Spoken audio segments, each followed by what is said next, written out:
Hey, what's up, everyone? Welcome to the Ninja Warrior Podcast. Tonight is another special night as we are covering another episode of AEW 13, episode 2, which was definitely better than the last one. Yeah, for sure, definitely. This episode had a lot of top veterans coming back, and we saw a lot of people from AEW Junior doing as well as we'd expect, honestly. 5 women in the top 30, and just so many record-breaking ones. Yes, so let's just get right into it. Starting with the horror movie style opening. Yeah, this was really weird. So apparently they decided to open up the episode with the horror movie style trailer, where they usually say, the rise of the teenagers.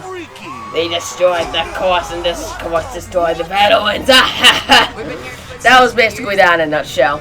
It was just so weird and out of place. Yeah, you'd think this was supposed to air in October, but no. But anyway, let's just start with this course, which was about the same. Yeah, the only 2 obstacles they changed were second obstacle and split decisions obstacles. Yeah, so for the second obstacle, instead of overpass, we have wait for it returning from last season, and then we have 2 balance obstacles once again. For obstacle 3, split decision, we had broken bridge, which I honestly am kind of surprised to make a return, and we also have burnt rubber, which is not surprising. Surprise, and then no surprise. Congrats, guys. Yes, and before we get into this episode, there were a few things I would like to clear up. So apparently, we missed 3 cut lines from episode 1. There was Casey Suhaki and Quest O'Neill who fell on overpass, and Maggie Thorne who fell on a domino effect. Those are the 3 cut lines we ended up missing out on. Apparently they just weren't shown. It's kind of weird they didn't do Casey Suhaki and Maggie Thorne, especially since Maggie Thorne was coming back from a brain injury. I'm kind of surprised they didn't show her. And it's funny, she was on the sideline, so was Casey. So you'd think they would have shown them like a fast forward or something, because they showed people like Thomas Sterling and stuff, even though they felt pretty early, but nope. No, we don't have time to talk about brain injuries or competitors that really have too much spotlight. Is that really how you describe Casey? Yes! And the other Casey, too. Well, alright. Anyway, with all that out of the way, let's get into the actual episode. It's with the one of John Bundy. He is known as the Eye Ninja, and he fell on tipping point. Yes, after him we had Janique Lovett, and I'm kind of shocked they actually showed her. Yeah, I mean, yes, she made it to the 5th obstacle, which she hasn't really done in a while. But it is kind of where they actually show her, because they don't usually bother, especially with the full one, but they talked about her and her new granola bar business or whatever. And something I noticed about Janique in terms of what she was wearing her, I'm going to say outfit just because I don't know what the outfit is called. Wrong. Yeah, even though I'm a girl, I haven't personally ever worn one of those. I haven't really been a person who likes exposing myself like that, so unless it's like a bathing suit, I don't really feel like comfortable wearing that type of thing. But yeah, she was wearing it wrong. She was wearing 2 straps on one side of her neck, which isn't normal. Should be one on one side, one on the other, so it looked kind of weird, but either way, she made it all the way to freaking V formation. Yeah, that was really impressive, because knowing how old she was in the episode, I was not expecting, and I was expecting maybe split decision at best. I mean, I feel like at that point they probably would have not shown her to begin with. I mean, yeah, sure, but, Anyway, after her, we have a fast forward of Derek Miyamoto, another veteran from past seasons, did really well in AEW 10, but has been struggling these last couple of years. This time he made the split decision, had a long fight with the broken bridge. Like, he went over, under, all over the place, and eventually he ended up falling on it, but it was kind of just sad to watch, even though it wasn't a fast forward. Then after him, we had Chris Grayley, the Shoe Ninja, who fell on burnt rubber. And then we had Julius Ferguson in his first ever shown run. Yeah, Julius had a story that, honestly, I wouldn't be surprised if they would have told last season if, Drew didn't do his thing. Yeah, it feels like it, honestly. It doesn't really feel like this was meant to be told this season. Isn't it? Because, this is the type of thing where, you would tell it in last season, And he did compete last season. So it's kind of funny he didn't get the spotlight, but I bet you Drew was supposed to appear in it anyway, so they cut that out. Yeah, for sure. But anyway, the story was that apparently during AEW 11, during 2019, he lived under a bridge. I think I was kind of speechless when I heard this.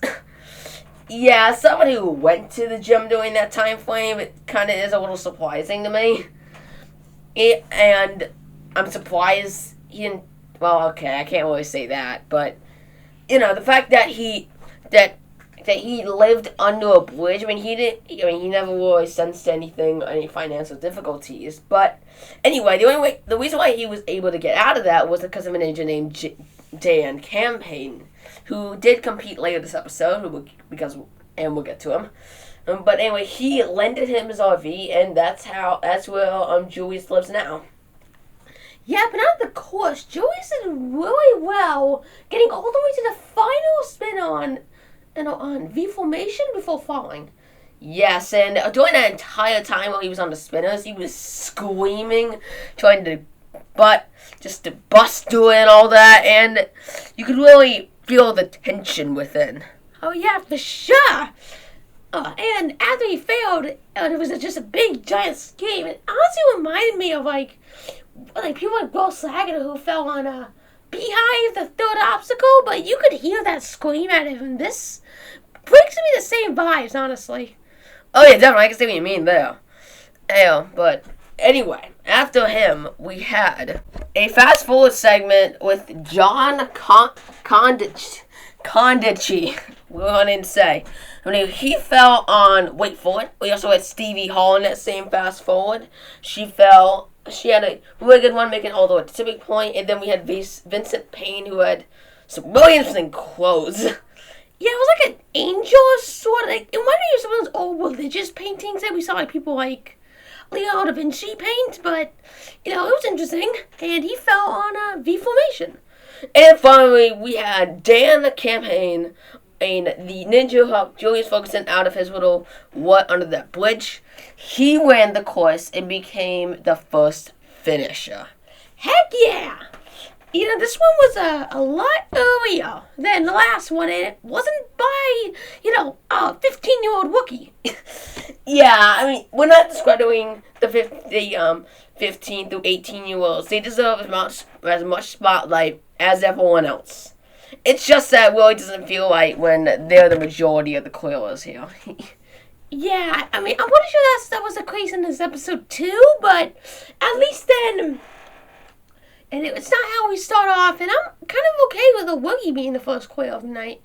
Yeah, definitely, and since we go back to the rules toward the top 30 moves on, he wasn't backed out by having a slow time. Thankfully. Alright, but anyway, after him, we had another fast-forward segment with Ariel Wells Jr. kicking it off, with him falling on Wait For It. Then we had Rachel Luba, who fell on Striding Steps. And then we had another Olympian, David Payne, who also fell on Wait For It. And that's all we've got to say. Congrats! You got 2 seconds of screen time.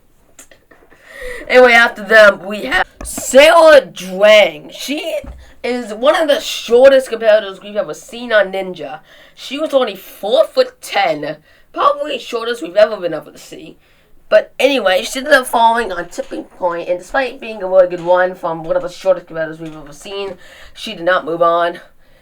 And after her, we had a fast forward of Brittany Durant, who ended up falling on the same area, Tipping Point, but did end up moving on. And then we had Jose Gomez, who ended up falling on V formation, and once again moved on. Yes, and after him, we had another one of the young ninjas, Josiah Papel, also known as the Reptile Ninja. He's not one of those 15-year-olds, but he did not partake in American Nigeria Junior, surprisingly enough. But either way, Joseph Papel, he had a story about him having wet tires all over his room. And I really want to ask his mother, why do you let him do this? I mean, to be fair, he's 15, so it's a love of his, but I really don't get why she's okay with this. And it's probably something just to get used to, but honestly, I can see your point there. It really barely makes any sense. But anyway, Josiah made it all the way to the end of the course, finishing it up. And yeah, he moved on. It was a pretty cool one. Yeah, the website were actually up there with Matt and Akbar.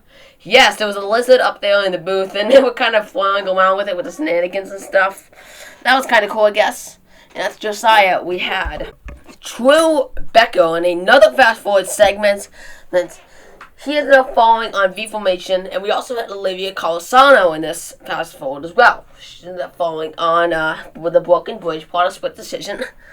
And then we had Wiley Johnson, who had a story about her dad competing in AEW7 and doing it over the years, just waiting for the opportunity for his daughter to compete so they can compete together. And now, well, they finally given that shot. Yes, she ended up making it all the way to tipping point, and she moved on. That kind of sucks. Yeah, she tried. No, but there were other women who failed pretty early, honestly, that I'm glad actually got to move on, so I think I'm okay with it. Yes, it's pretty cool. But anyway, after Wiley Johnson, we had Lance Peak as the Cowboy Ninja. He ended up falling on V formation. Then we had David Trong in a fast forward segment. He ended up falling on V formation. Then we had Milton Naku, who ended up falling on. Then he ended up falling on starting steps. And we also had Cody Johnson, father of Wiley Johnson. Yes, he made it all the way to V formation, moved on, meaning he beat his daughter in both how far he made it and on how effectively he moved on to the semifinals. And I do think that both of them will move on eventually, but I think it's kind of cool how the dad beat the daughter in this situation, as this has probably never happened. Probably not. Then we had Keating Lapsack from AEW Junior for 2019 season, and wow, this was a one. A very impressive one, yes. Keenan, he had a story about training with the other ninjas, how everyone thinks Keenan does compete with the others and does stand up to the challenge. And he did really well completing the course. Yes, one of the fastest times. I think he had the second fastest, something like that. Along the lines of it. He actually had the fastest time, I just realized.